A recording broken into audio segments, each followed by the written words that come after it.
Now our ABC News exclusive with Sharon and Ozzy Osbourne, their first TV interview since Ozzy's recovery from a major operation. Every time we're set to go, something happens with Ozzy's health, and so we'll get there. We want to go back so bad. Fame, fortune, inner demons. The path to rock and roll immortality is paved with chaos, and for Ozzy Osbourne, that chaos was a way of life. From the gritty streets of Birmingham to the thunderous rise of heavy metal, his story defies convention and sanity alike. Behind the madness, the music, and the mayhem lies a harrowing tale of addiction, defiance, and unbreakable will. But now, a stunning revelation from his past has sent shockwaves through his legion of fans. What dark secrets still haunt the Prince of Darkness? Prepare yourself as we delve into the haunting truth behind Ozzy Osbourne's extraordinary life. I tell my doctor this and he goes, how the f*** are you alive, you know? Why are you breathing? I'm a biological miracle as far as he's concerned. Born of smoke and struggle, Ozzy's Birmingham origins. In the waning days of the 1940s, Birmingham was a city cloaked in smoke and steel, its skyline etched by chimneys and the scent of molten metal. It was into this raw industrial landscape, on December 3rd, 1948, that John Michael Osbourne, known to the world as Ozzy, was born, in the rugged working-class Aston district. Life from the very beginning was no lullaby. Cramped into a small home with 5 siblings, young Ozzy's world was one of constant noise, hardship and tension. His father, Jack Osbourne, toiled long hours at a toolmaking factory. His mother, Lillian, worked the assembly lines in a car plant. Financial stress hung heavy in the air, and clashes between his parents were frequent and fierce, but the struggle went deeper than money. From an early age, Ozzy was different. Diagnosed with dyslexia, he found himself lost in a school system that neither understood nor cared. Teachers were cold, dismissive, and sometimes outright cruel. Classmates mocked him, while his parents chalked up his difficulties to laziness or stupidity. Misunderstood and mistreated, Ozzy was left to fight a silent war within himself. At just 11 years old, he became the favourite target of 2 merciless bullies. Their torment went beyond taunts. It was brutal, relentless, and public. His younger sister watched, too afraid to help. His parents never knew. The pain cut deep, etching scars that wouldn't heal. And by the age of 14, the weight of his despair pulled him into a moment of terrifying darkness. He attempted to take his own life.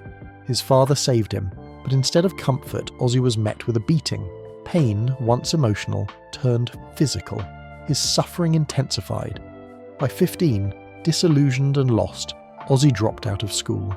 He tried his hand at a series of odd jobs, factory work, plumbing, painting, but he couldn't hold them.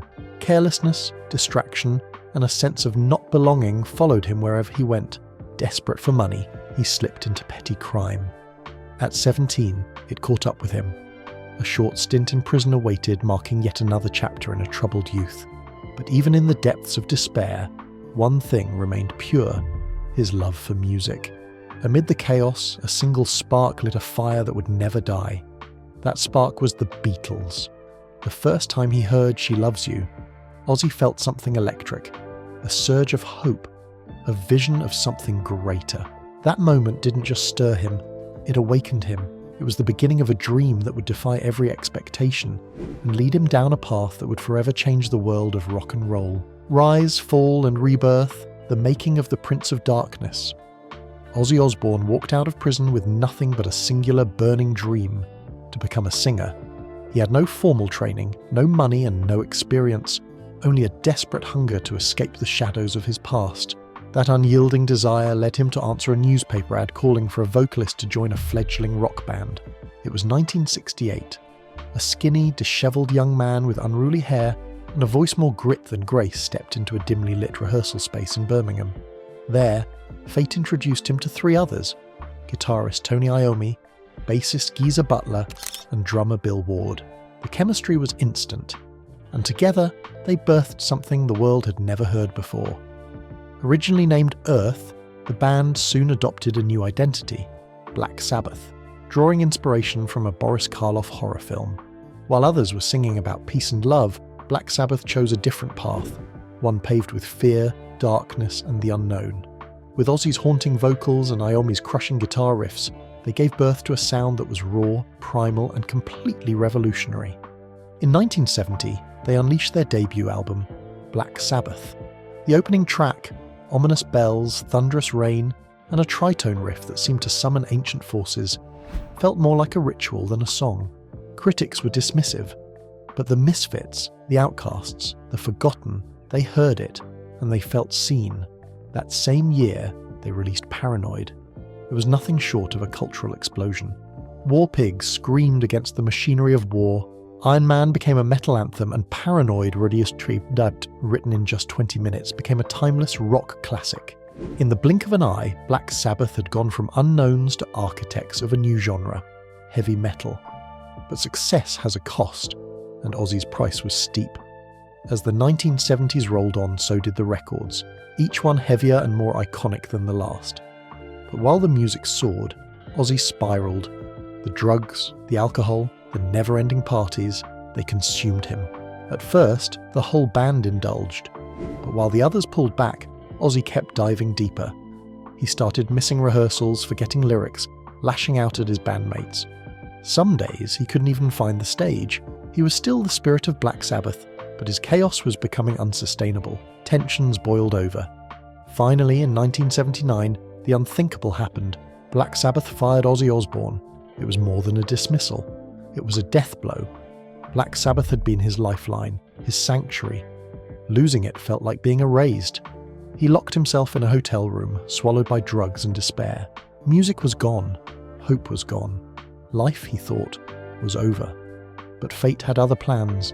Enter Sharon Arden, daughter of Sabbath's manager Don Arden. Where others saw a lost cause, Sharon saw potential. She refused to let Ozzy vanish into oblivion. She believed he wasn't finished, that he could rise, not just as a former frontman, but as a legend in his own right. Ozzy didn't just return, he was reborn. Sharon became his manager and his anchor. With her support, he set out to create something new, not another band, but a solo career. One missing piece remained, a guitarist. And then, as if summoned by destiny, Randy Rhoads appeared. The moment Ozzy heard Randy play, it was as if the fog lifted. Rhoads' virtuosic technique and fierce discipline perfectly balanced Ozzy's wild energy.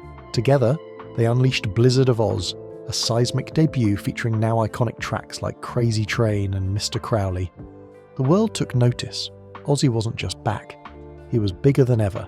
The duo followed up with Diary of a Madman, further cementing Ozzy's place atop the heavy metal throne. But just as the climb reached its peak, tragedy struck. March 19th, 1982. While on tour in Florida, Randy Rhoads died in a plane crash. The loss shattered Ozzy. He didn't just lose a guitarist, he lost a friend, a brother, a kindred spirit. Grief consumed him. The darkness returned. Yet again it was Sharon who pulled him back. With her strength and unwavering belief, Ozzy returned to music, but he never forgot. Every year he sends flowers to Randy's grave, a quiet tribute to the man who helped lift him from the abyss. Ozzy Osbourne's story is not just one of fame or chaos, it's a tale of survival, of falling hard and rising harder.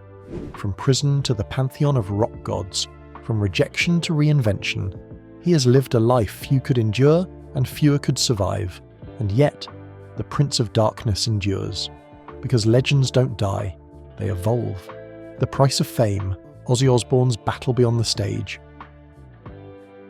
Fame can lift a man to godlike heights, but it can just as swiftly drag him into the depths of darkness.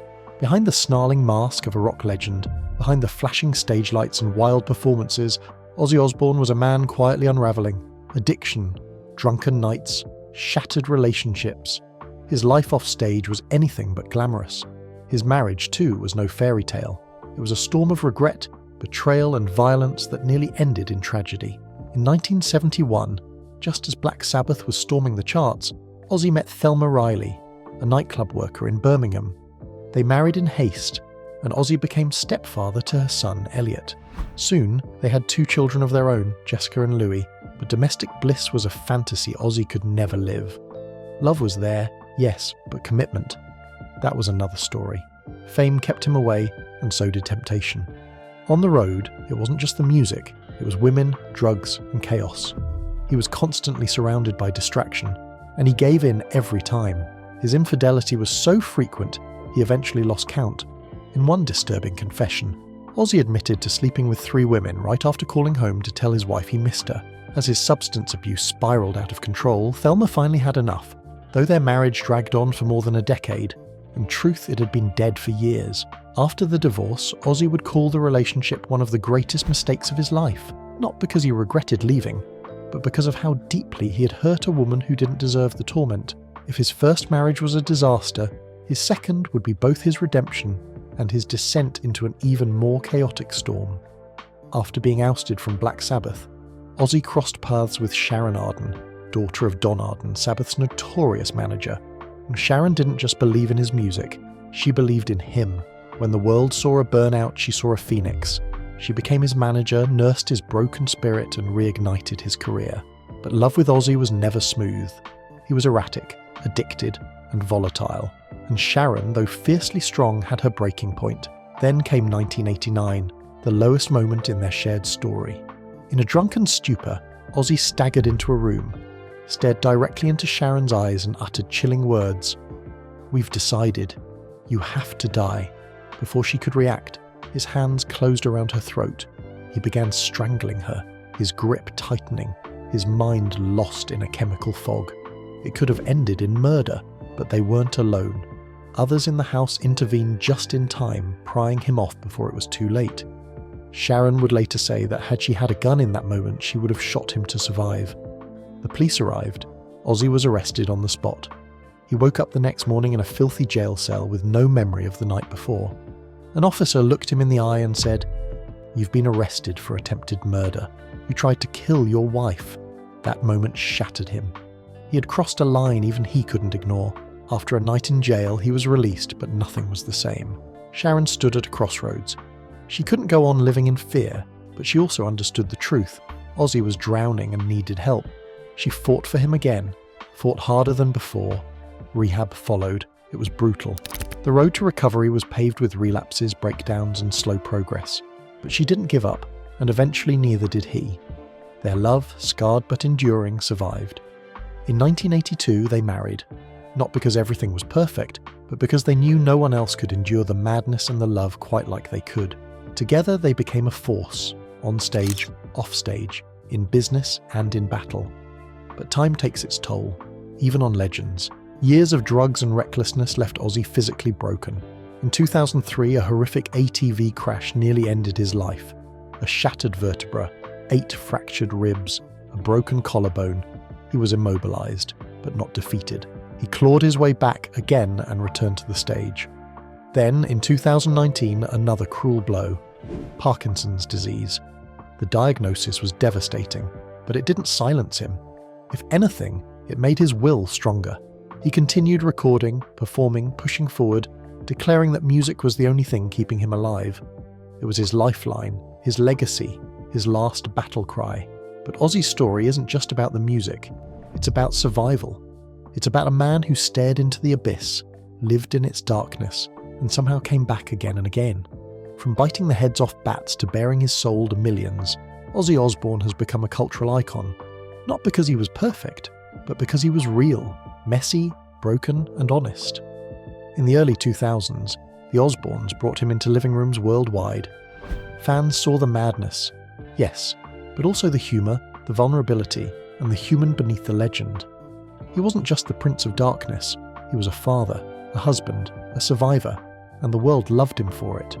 He's earned countless accolades, Grammy Awards, 2 inductions into the Rock and Roll Hall of Fame, and an immortal place in the pantheon of music.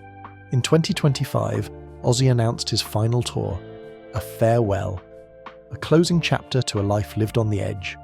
The news brought an outpouring of emotion from fans who had grown up with his music, his madness, and his magic. Now, as he prepares to say goodbye to the stage, Ozzy Osbourne looks back, not with regret, but with gratitude, for the pain, for the chaos, for the music, for survival. Because even after everything, he's still standing, still screaming, still shining in the dark. Which part of Ozzy Osbourne's story hits you the hardest? His groundbreaking music, his chaotic lifestyle, or his unstoppable resilience? Let us know in the comments below. If you liked this video, don't forget to hit that like button, share it with fellow rock fans, and subscribe for more epic stories. And hey, click on the next video on your screen. You won't want to miss it.